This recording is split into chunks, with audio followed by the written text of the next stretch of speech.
अध्यक्ष महोदय, मला या उत्तराला आक्षेप आहे, कारण जिल्हाधिकारी धाराशिव यांनी 28/4 प्रधान सचिवांना जो अहवाल दिला चौकशीचा, त्यात स्पष्ट असं म्हणलं होतं की पुरवठादार संस्थेने जी देयक सादर केलीत त्यांनी 894 पैकी 88 केंद्राची तपासणी केली मध्यान्ह भोजनच्या.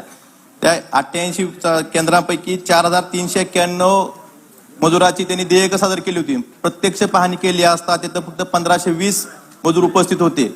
एवढं असताना देखील उत्तरात मंत्री महोदय जर म्हणत असतील की ह्यात अनियमितता नाही किंवा कुठला कोणाचाही दोष नाही, जिल्हाधिकाऱ्यांनी स्पष्ट त्यात अध्यक्ष महोदय उल्लेख केलेला आहे की ह्या अहवालामध्ये त्यामध्ये जी चौकशी समिती नेमली होती त्यांनी ह्या योजनेत अनियमितता झालेली आहे आणि ज्या मजूर संस्थेला 25 मजूर नोंदणी असते, 25 मजूर संख्या असते, त्या संस्थेने 2-2 हजार मजुरांचे प्रमाणपत्र दिलेले आहेत.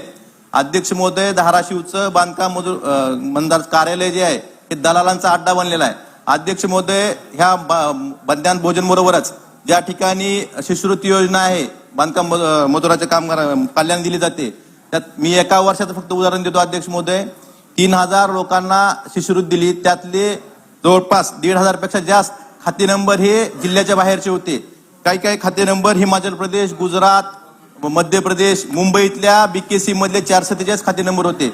अध्यक्ष महोदय, मला मंत्री महोदयांना एवढंच विचारायचं की जिल्हाधिकाऱ्यांनी जे अहवाल दिलाय त्यात अनियमितता झाली, मजुराच्या संख्येत तफावत आहे असं स्पष्ट असताना आपण अधिकाऱ्यावर आजपर्यंत कारवाई का केली नाही व करणार कधी? आणि धाराशिवच्या कार्यालयामध्ये शिष्यवृत्ती घोटाळा असेल, मध्यान्ह भोजन घोटाळा असेल, याची SIT मार्फत चौकशी करणार का?